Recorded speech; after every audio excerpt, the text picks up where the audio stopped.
लड़के का 40 लाख का पैकेज है, बेंगलुरु में इंजीनियर है, उसके पिता की भी सरकारी नौकरी है, गांव में ज़मीन जायदाद भी अच्छा है।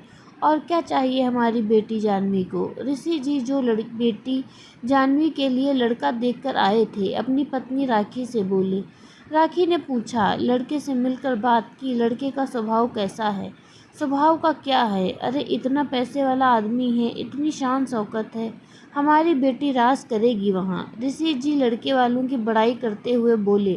राखी के सामने 27 साल पहले का दृश्य तैयार हो गया। 27 साल पहले जब उसकी शादी की बात हो रही थी, तो उसके पिता रविंद्र जी उसकी माँ जानकी के सामने ऋषि के बारे में बात बता रहे थे। लड़के को जमीन जायदाद की कमी नहीं है, पिता गुजर चुके हैं, पूरे घर का मालिकाना हक लड़के के हाथ में ही है। हमारी बेटी जाते ही मालकिन बन जाएगी, कोई उस पर हुक्म चलाने वाला नहीं होगा। राखी की माँ रविंद्र जी से पूछ रही थी, लड़के का स्वभाव कैसा है। रविंद्र जी बोले, अरे जमींदार आदमी है, स्वभाव तो अच्छा होगा ही, ज़्यादा मत सोचो, हमारी बेटी रानी बनकर रहेगी, इससे अच्छा रिश्ता नहीं मिलेगा राखी के लिए।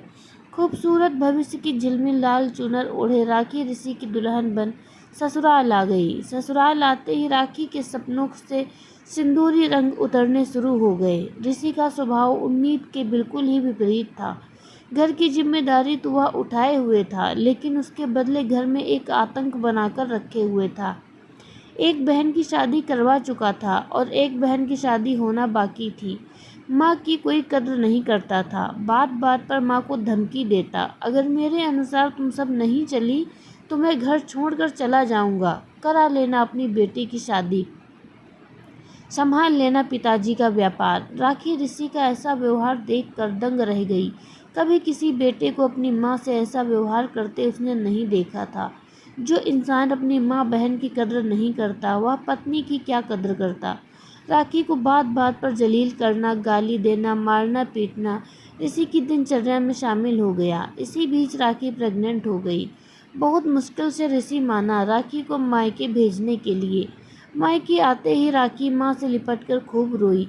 रोते रोते उसने ऋषि की करतूतों के बारे में सब बताया। पिता ने सिर पीट लिया, क्या सोचा था, क्या हो गया। जानकी जी रविंद्र जी पर आरोप लगाते हुए बोली, मैंने आपको पहले ही कहा था कि लड़के के व्यवहार का पता कर लीजिए, लेकिन आप तो लड़के की संपत्ति देखकर पागल हो गए। अब किस काम की संपत्ति जब बेटी खुश ही नहीं। जानकी जी रोते हुए बोली। कलेजा तो रविंद्र जी का भी फट रहा था। नाजों से पली अपनी बेटी के साथ जानवरों सा सलूक हो रहा था। धीरे धीरे वह समय भी आ गया जब राखी माँ बन गई। जाह्नवी के जन्म के समय भी ऋषि उसे देखने तक नहीं आया, लेकिन धीरे धीरे पिता का प्यार जागने लगा। वह राखी और जाह्नवी को वापस ले जाने आया। रविंद्र जी और जानकी जी ने साफ मना कर दिया कि उनकी बेटी उस नर्क में दोबारा नहीं जाएगी। हमें हमारी बेटी प्यारी है, हम उसे मरने वहाँ नहीं भेज सकते। फिर राखी भी पढ़ी लिखी है, वह खुद अपने पैरों पर खड़ी हो सकती है। इस बार ऋषि को खाली हाथ लौटना पड़ा। 2 महीने बाद फिर ऋषि रिश्ते के एक चाचा को भेजता है राखी और जाह्नवी को वापस लाने के लिए।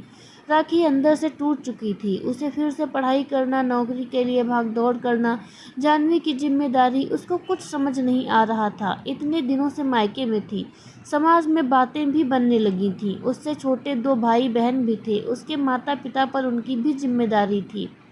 राखी फैसला लेती है कि ऋषि एक अच्छे पति भले ना हो, लेकिन शायद एक अच्छे पिता बन जाएं। वहाँ की संपत्ति पर मेरी बेटी का हक है, वहाँ मेरा नहीं, लेकिन मेरी बेटी का भविष्य सुरक्षित है।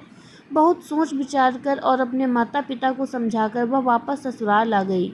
समय चक्र चलता रहा। कुछ दिनों तक ऋषि का व्यवहार राखी के प्रति तो वैसा ही रहा, लेकिन जाह्नवी को वह बहुत प्यार करता था।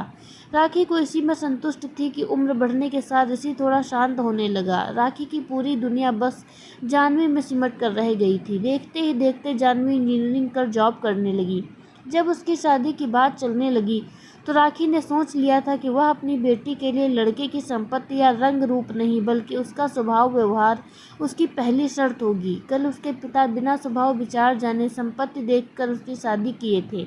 इसका परिणाम उसे जिंदगी भर झेलना पड़ा। आज वही गलती कर वह अपनी बेटी का कल बर्बाद नहीं कर सकती। पत्नी की जिंदगी पति के साथ गुजरती है, उसकी संपत्ति के साथ नहीं। राखी ऋषि से बोली, जब तक जाह्नवी खुद उस लड़के से मिलकर उसका स्वभाव न जान ले और पूरी तरह आश्वस्त नहीं हो जाती, तब तक शादी की बात आगे नहीं बढ़ेगी। ऋषि भी जाह्नवी की भावी जिंदगी सुखमय हो, यह सोचकर राखी की शर्त से सहमत हो गया।